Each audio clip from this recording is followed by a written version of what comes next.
Тэгэхээр бид нэр яах гэж энд 45-аас сонгогддөг юм бэ?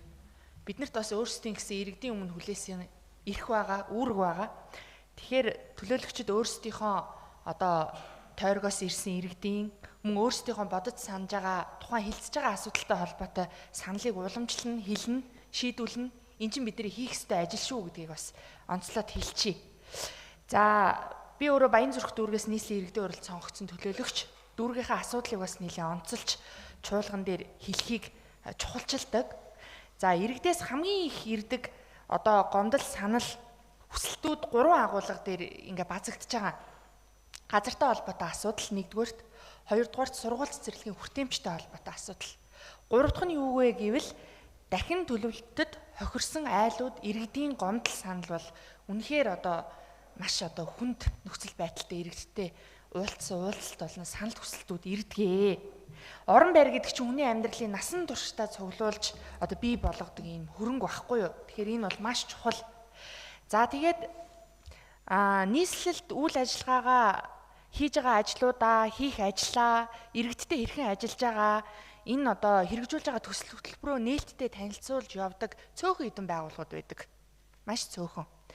Тэр дотроос Улаанбаатар орон сууцчлалтын компани бол тэр цөөхөн нээлттэй үйл ажиллагаа явуулдаг байгууллагуудын нэг. Тэгэхээр иргэд юу гэж ойлгоод байдаг вэ гэхээр орон сууцтай холбоотой түрээслээд өмчлөх мөн одоо дахин төлөвлөлттэй холбоотой бүх асуудлыг энэ Улаанбаатар орон сууцчлалтын компани шийддэм байна гэж ойлгоод байгаа. Би ч гэсэн асуудлуудаа эдний компанид одоо хандаж тавьдаг. Иргэд ч гэсэн очиж уулздаг юм билээ манай одоо Баянзүрх дүүргийн. Тэгээд нээлттэй явж байгаа ажлыг нь бол бид нар бас сайн явж байгаа, нээлттэй ажиллаж байгаа, хүнд хүрж байгаа. Ямар ч одоо хөрөнгө мөнгөгүйгээр тодорхой томоохон төслүүдийг төр хувийн хвшлийн түншлэр болон бусад арга замаар амжилттай хэрэгжүүлж байгаа газруудаа бас магтаад урамшуулад ажлын дэмжээ явах хэрэгтэй гэж бодож байна. Тэгэхээр одоо хилцэж байгаа асуудлыг бол дэмжиж байна. Тэгтээ нэг санал байна.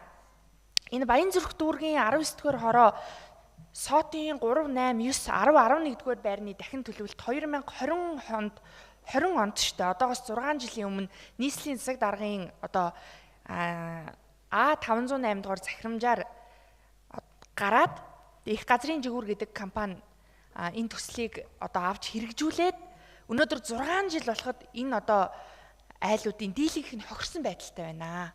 Энэ асуудлыг би бараг чуулган болгон дээр ярьдаг. За дараагийнх нь манай Баянзүрх дүүргийн 22 дугаар хорооны 200, 201, 222 дугаар байр гэ энэ 3 байрны дахин төлөвлөлтийн асуудал бас хаа байсан 2019 онд ингээд А107 дугаар засаг даргын захирамжаар батлагдаад тэгээ одоо бас ингээд иргэд нь хохирцсон даваа талаа дараагаар ахлуулсан 7 өнөө бүрэлдэхүүнтэй ажлын хэсэг байгуулсан ингээд явж байна. Ингээд энэ 6, 7, 8 жилийн хугацаанд чинь энэ одоо иргэд маш их хохирж байна. Сэтгэл санааны хувьд, эд материалын хувьд, эрүүл мэндийн хувьд хүүхэд төрөөд өсөж гин, хүмүүс нь одоо энэ хорвоогоос явж гин, ахмадууд, залуучууд маш хүнд байдалд орж гинөө. Энэ иргэдийг сонсооч, ойлгооч, мэдрээч гэсэн ийм хүсэл санал гомдлууд маш их ирдэг. Тэгэхээр энэ одоо амжилтгүй энэ олон иргэдийг хохироосон төрийн ажлыг, нийслэлийн ажлыг, дахин төлөвлөлтийн ажлыг хохироож байгаа энэ байгууллагуудтай тооцох хариуцлага нөгөө саарл жагсаалтанд оруулна гэдэг шиг энэ одоо асуудлыг нийслэл энэ асуудлыг хариуцж байгаа байгууллагууд бас өгөх ёстой гэж би хувьдаа бодож байна. Цааш нь уламжилж ямар газарт өгж шийдвүлэх ёстой юм.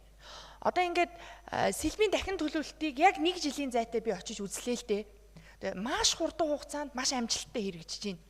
Яагаад сэлбийн төсөл шиг ингээд дахин төлөвлөлтийн ажил нь хийгдэж болдгоо? Газар чөлөөлтийн ажил нь амжилттай хэрэгжсэн. Нэг чирэгнээс гомдол гарсан сошиал дээр олон нийтийн сүлжээн дээр явж байгааг би хараагүй. Ийм жишг төслүүд шигээ дахин төлөвлөлтийн ажлуудаа амжилттай хиймээр байна гэсэн ийм саналтай байна.